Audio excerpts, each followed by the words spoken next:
Hello friends, आपण समस्त को कहर सार यूट्यूब चैनल को स्वागत जनाऊँगी।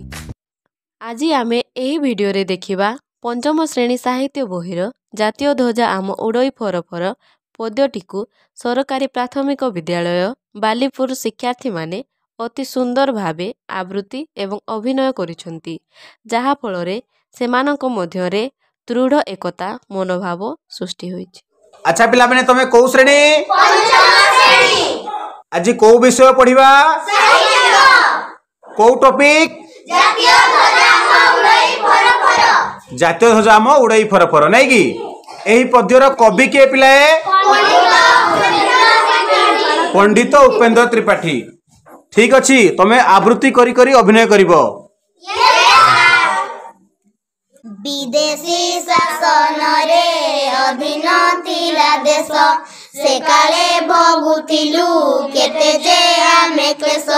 स्वाधीन आजी आमे काहाकू नाई डर, जातीय ध्वजा आम उड़ई फरफर। एणिकी भल जाहा करिबु सेई काम, जातिर इतिहासे रहिबो आम नाम। कर्तव्य पथ धरी हईबु अग्रसर, जातीय ध्वजा आम उड़ई फरफर। भोकिला होई आउ रहिबे नाही केही, रखिबु जाति टेक निजकु बळी देई। स्वदेश सेवा व्रत करिबु जीवनर, जातीय ध्वजा आम उड़ई फरफर।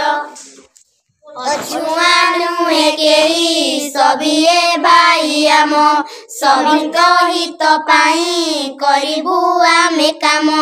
समस्ते आपनार जने के नुहे पर, जातीय ध्वजा आम उड़ई फरफर। देशरे खोली देबु विविध कारखाना, जेपरी उत्पन्न हईब द्रव्य नाना। गढ़ी उठिबे पुणी असंख्य कारीगर, जातीय ध्वजा आम उड़ई फरफर। आमे जे वीर जाति नईबु नाही मता, करिबु प्राण देई कहिबु जेउ कथा। मरते खेलाइबु सुषमा सरगर, जातीय ध्वजा आम उड़ई फरफर। ज्ञाने विज्ञाने आमे नईबु काहा पछ, प्रतिज्ञा कर भाई जेउठी जिए अछ। कोटि जे कोटि आमे संतान भारतर, जातीय ध्वजा आम उड़ई फरफर। भारत माता की जय, भारत माता की जय, भारत माता की जय। वीडियोटी को शेष जाए देखिथिबारु आपण समस्त को बहुत बहुत धन्यवाद।